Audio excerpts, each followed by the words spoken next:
کہنے لگا یا محمد. تو آپ برا نہیں مناتے تھے لوگوں کی بدتمیزی پر، بہت خندہ پیشانی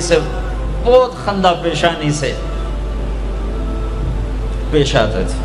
ہم نے کوئی اوئے کر کے بولا تو ہم اس کے پیچھے پڑ جاتے. تو میں نے اوئے کیوں آکھے ہوئے؟ تو ہوندا کون ہے میں نے اوئے آکھنا لا. تو یہ اوئے ہے یا محمد. ہم نے کہا محیم، ہاں جی حاضر. تو تھا بھی کافر. کہنے گا ثلاث خصال منک لا افہم، تیری 3 باتیں میری سمجھ میں نہیں آتی. آپ نے کہا کیا؟ کہ تو یہ کہتا ہے ہم اپنے باپ دادے کا دین چھوڑ کر تیرے دین پر آ جائیں گے. کیوں آ جائیں گے؟ اور تو یہ کہتا ہے کہ روم اور فارس فتح ہو جائیں گے. کیسے فتح ہو جائیں گے؟ ہمیں روٹی نہیں ملتی. اور تو یہ کہتا ہے کہ مر کے مٹی ہو کے پھر اٹھائے جائیں گے. بھلا یہ کیسے ہو سکتا ہے کہ مر کے مٹی ہو اور پھر اٹھائے جائیں؟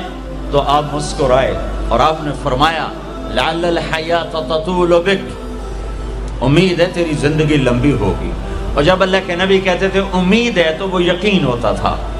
یہ ہماری طرح یہ امید ہے کہ ہو جائے. جب آپ کہتے تھے امید ہے تو مطلب ہے ہو گیا. آپ نے کہا امید ہے تیری زندگی لمبی ہوگی اور تو دیکھے گا عرب میرا کلمہ پڑھے گا، پھر تو دیکھے گا روم اور فارس ایران بھی فتح ہوں گے. اور پھر باقی رہے گی تیسری بات، موت کے بعد مر کے اٹھائے جانے کی. تو حشر کے دن تیرا ہاتھ پکڑوں گا اور تجھے یاد دلاؤں گا تیسری بات ہو گئی کہ نہ ہوئی. وہ بھی کوئی بڑا تکڑا تھا، کہنے لگا میں نہیں مانتا. واپس چلا گیا. 8 ہجری میں مکہ فتح ہو گیا، سارا عرب کلمہ پڑھ گیا. وہ کہنے لے بھائی پہلی بات تو ہو گئی، لیکن کلمہ نہیں پڑھا. حضرت صدیق کا دور گزر گیا.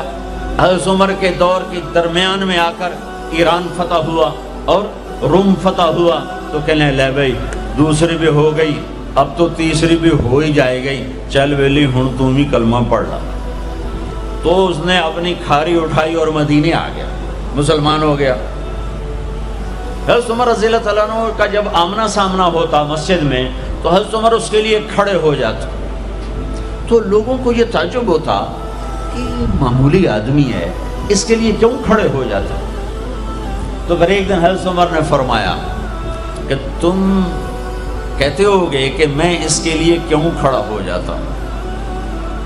جس دن یہ آیا تھا اس مجلس میں میں بھی موجود تھا، اور اس دن میرے نبی پاک صلی اللہ علیہ وسلم نے یہ فرمایا تھا کہ قیامت کے دن تیرا ہاتھ پکڑ کے تجھے یاد دلاؤں گا، اور قیامت میں